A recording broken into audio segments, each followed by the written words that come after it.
आलोक TV Kandhamal जिला Tumudibandh block अंतर्गत मालीपड़ा सरकारी उच्च प्राथमिक विद्यालय परिसर रे इच्छा और देशप्रेमर सह 80तम स्वाधीनता दिवस पालित हो जाइछि। एही अवसर रे विद्यालय परिचालना कमिटीर सभापति श्रीजुक्त किरण शंकर परासेठ जातीय पताका उत्तोलन करथिले।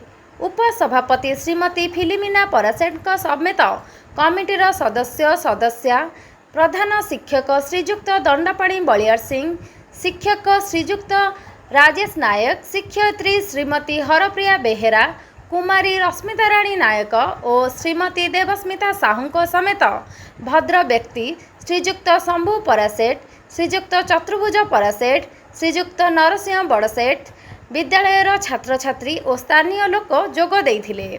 एही कार्यक्रम रे जातीय पताका उत्तोलन सह विभिन्न देशात्मक बोध कार्यक्रम और प्रतियोगिता आयोजित होइथिला। विभिन्न प्रतियोगिता रे विजयी होइथिबा छात्र छात्री को विद्यालय परिचालना कमिटीर सभापति, उपसभापति और प्रधान शिक्षक पुरस्कार वितरण करथिले। स्थानीय सूचना अनुसार विद्यालय रे एभली कार्यक्रम पूर्वरु आयोजित होई नथिला।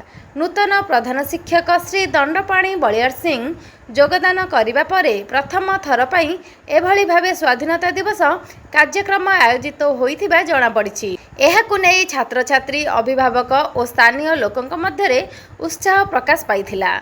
छात्र छात्री मानक देशात्मक बोध प्रदर्शन और उपस्थित समस्तक उत्साह रे विद्यालय परिसर देश प्रेमर भावना रे मुखरित होई उठिथिला।